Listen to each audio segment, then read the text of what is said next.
Yo, what up, what up? What up? We got our boy Luke today. Ethan is God knows where right now, but shout out to Luke for coming through, and we appreciate you, Luke. Of course, Yes, guys. sir. Yeah, I'm happy to talk fantasy football, and I wish it was on better terms for me right now. But I'm always down to clown and do it up. So thanks for having me on. No problem, bro. There we go. So how do you guys originally know each other, just to kind of put a connection together? Well, in 2016, I started my career at Champs, and Luke was in his 50th year there. He's like an 80-year-old. He's like the Udonis Haslam of our Champ story. So he's just been there for 30 years, and no one knows when he's gonna stop. The Udonis Haslam of Champs. Wow. I will take that. I like to call myself a player coach of Champs. I am more the person that's just gonna not be seen, but I'm there in the background. Dan, I had the pleasure to work with Dan for a pretty good amount of time.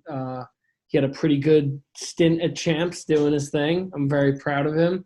Wow. And who knows? Right now, I'm on the IR for Champs. I think we'll see. We'll see what happens with it. And I was just texting Rich the other day. I was like, "So, what's the deal? Am I still on the books? Am I on?" And you know how that is, bro. They're sign me to a vet minimum, yo. Exactly. Yeah, bro. I don't need that vet minimum money. Pay me in Trident layers, like that commercial used to say. You know what I'm saying? That's all I need. But. Yeah, man, Danny has been a great pain in my side, and that's in the best way possible. He's always someone that's willing to question me and other people, which I think a lot more people need to do now. So I give him a lot of credit for that. But there we go. Good. So any big well, before we go there, if you're watching today, you should subscribe, like the video, all that good stuff that Ethan would usually say. So if you haven't subscribed, we're about, 25, maybe a little less from a giveaway now. I want to say 20 people away from a giveaway. So if you're watching this, go ahead and subscribe. Thanks. Any big disappointments this week in fantasy football, guys? Any stunners that you guys want to Why are you trying to start with us? Can we start with your disappointment? Wow, my disappointments. Why you got to start with my disappointment? Because yours was worse than mine. At least mine I could blame on injury. Yours was just... Yeah. So, Chris, you wanna express to the people why we're talking crap right now?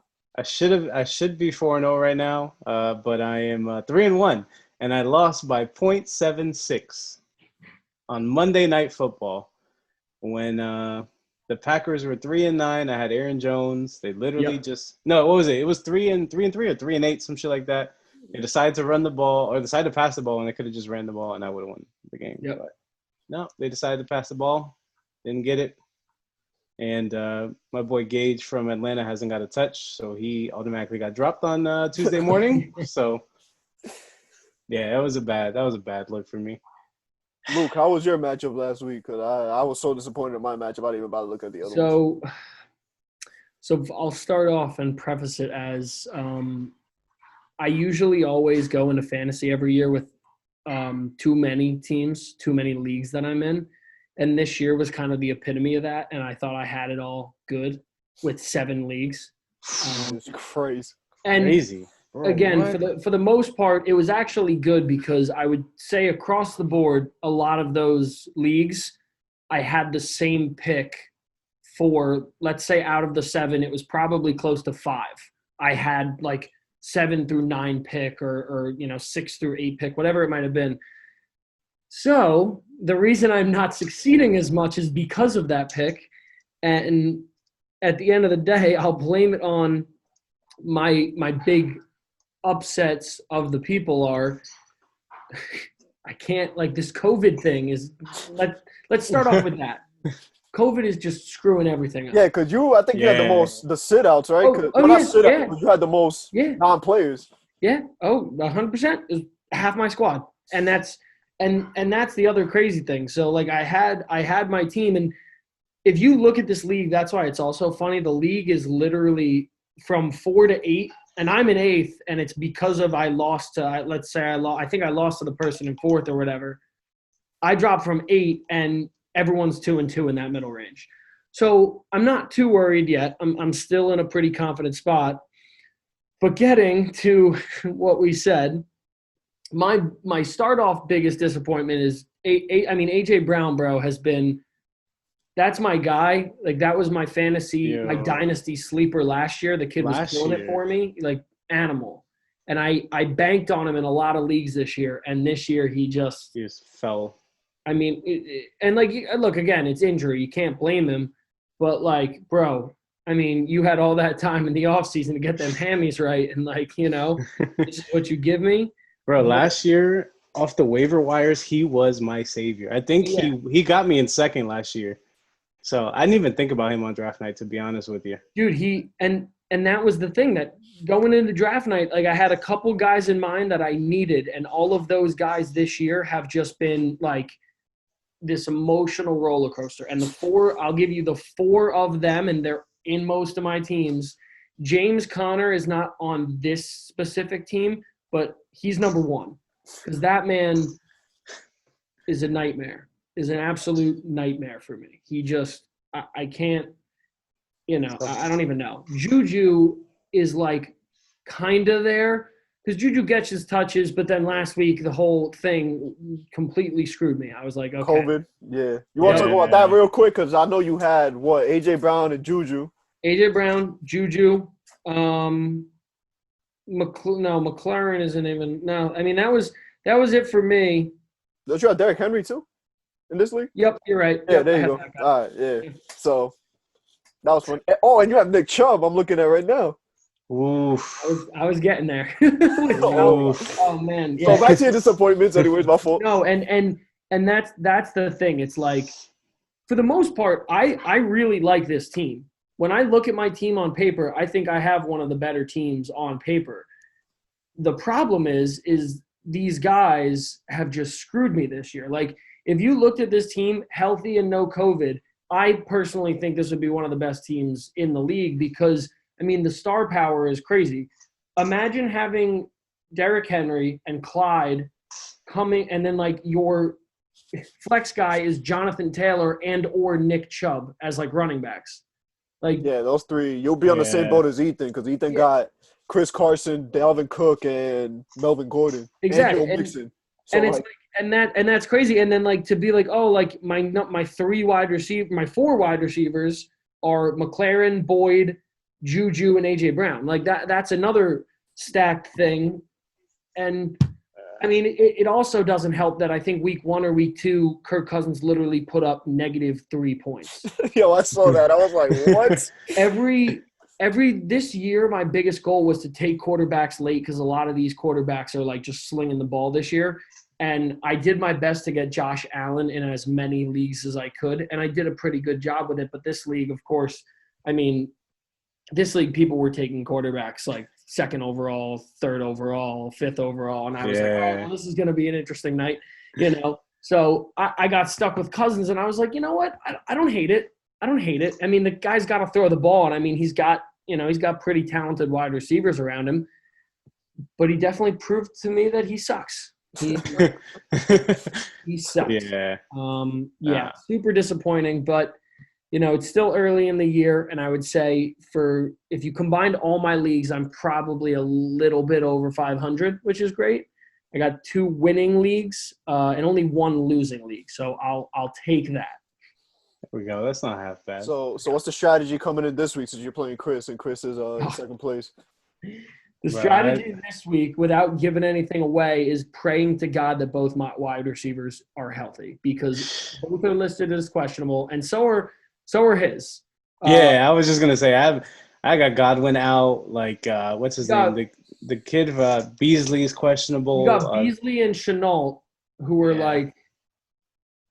So and look at that, and look at my wide receivers. My wide receivers are trash. I don't know. I feel like my team's falling apart. Like it's like crumbling. Like I have sand in my hands, and it's just I had it all together at once, and it's just crumbling. Like it's just I don't know. Oh no, don't worry. I got Julio Jones who screwed me over twice now, and I should be 2-2, but I'm 0-4. Yep. Yeah. I think I was telling Ethan earlier today. This season is just solidified by injuries. Like you literally have to be on top of your league literally on a daily basis and checking things on a daily basis. If not, you're out of the loop and you lost. Like that's it. You got to be on top of it because it's annoying, man. Everybody's hurt. Everybody's got COVID. Everybody's this. Like, yeah.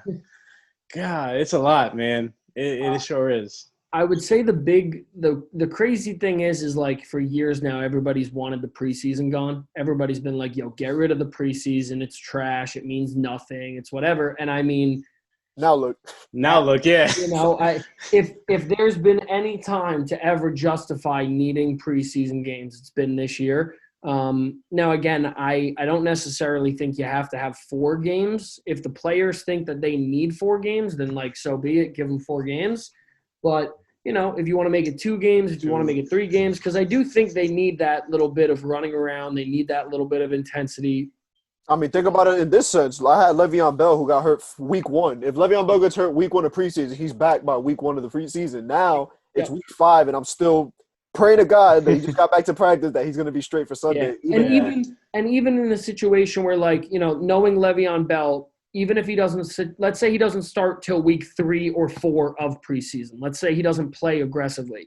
Mm-hmm. Even if he plays week 4 of preseason, I mean, you're talking he gets back by this week or next week compared to, you know, he got hurt week 1. And are they even slating his return yet? Or yeah, he was back on the practice field today. He should be activated before the game, but you know how that goes. But then look at your situation, Nick Chubb. Nick Chubb gets hurt preseason, he's back by week 3, and you're banking on it instead of now it's week 5, and you're not getting him back to like week 11. Exactly. And I don't even necessarily think they need to get hurt. Like, I don't think they need to go down with anything. I just think they need the bumps and bruises because, like, the running back, this is where you take those hits constantly. Like, you're getting hit more than the quarterback is. I mean, unless you're Daniel Jones or Sam Darnold. But, like, I mean, look, you know, you are literally – your job is to take a hit and bounce off it or get hit and get back up constantly and then run a play and then run a route and then run a block. So, I mean, you know, this year especially, these guys didn't get 4 weeks of it, and then they're like, all right, well, let's do it week 1. And even practices, you couldn't even run practices the way you wanted to. Yeah, because even then you don't want to hurt your own teammates. You don't want to hurt yourself in practice. And then COVID. So you were dealing with, like, you don't want to hurt your teammates because you don't want to go too hard, but then you also don't want to deal with whatever's going on with the COVID situation. And now it's like, you know, it's anarchy. Yeah, because now we got 22 cases on the Titans. There's cases on the Patriots. There's that picture of Gilmore floating around, dapping up Mahomes after the game, and everybody's mad, worried now, and it's looking bad. So be ready because it's worse enough. We're already averaging 2. I think everybody has at least 2 injuries on their team and across the league. And now you're throwing in the COVID thing, and it's like, crap.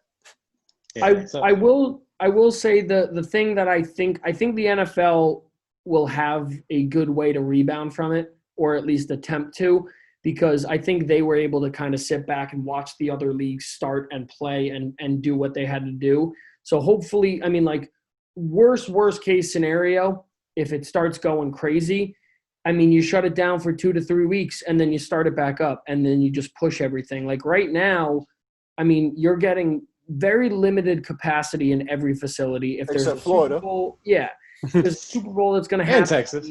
Yeah, you can push a Super Bowl. You know what I'm saying? Like, I know it's never been done, but like, I don't even know where it's being played this year. But it's probably in a dome, or it might be in a dome, and you know it can be done. So we'll do a bubble.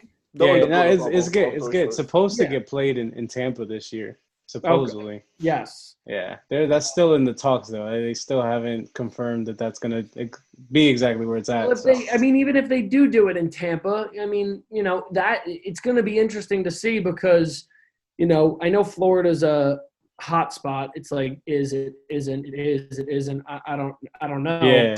You know, but I mean, even if it is there, I mean, it's going to probably be nice weather in February. Yeah. And it's definitely a hot spot. You walk around here and people look at you weird if you have on a mask. Yep. So my sister goes to the University of Tampa. So okay. I get the lowdown. I get the scoop. She tells me everything going on. She's in the teaching system. So it's kind of, she gives me like this is the college way of going about it. And then this is the school way of going about it. And I'm like, interesting. You know, so I'm curious to see, since we're talking fantasy right now, you guys think that if they do extend the season, we're going to have an extended playoff later? I don't know, man. Probably. I don't know. That's an interesting question because the way that they've been, at least the NFL app's been working it, is that they've just been kind of pushing everything out. So I would think they'd have to at that point. Like everything would have to get pushed back that week or so that they're thinking about. Yeah. Yeah, like right now I got the Titans and Bills looking at what's gonna happen. I'm looking at Stephon Diggs like, oh God, please tell me somebody can play. Julio Jones, anybody, just somebody, please. So what happened with you, Dan? Well, let's hear your bad. Oh man, so I'm 0-4. I'm 0-3 at this point. I'm down by 6 points. It's like, yo, it's about to be the half. I'm like, yo, I got Julio Jones. He got nobody else. I'm winning this. So let me go. Let me rewind. Saturday night, I had Will Fuller in the starting lineup because I'm like, yo, Julio Jones is not gonna play Monday, and let me just be ready for it mentally now, so that Sunday I'm not scrambling around like, fuck, this nigga's he's not playing. Yep. Tell me why I take Will Fuller out because I hear Julio Jones is playing. Will Fuller gets 22 points on my bench. I'm like, okay, whatever. Julio Jones, all I need is like a 15-point performance out of him. Doable. It's Julio Jones. There's a reason I drafted him in the first round. He re-injures the hamstring that he hurt week 1 that he tried to play on week 2, missed week 3, and came back in week 4 to play on, hurts it, and I lose by 6. And now I'm 0-4. And that's the second time that I've lost the game because Julio Jones wants to play hurt. And now your boy's 0-4, and now I have the nickname bye week. So, Yep.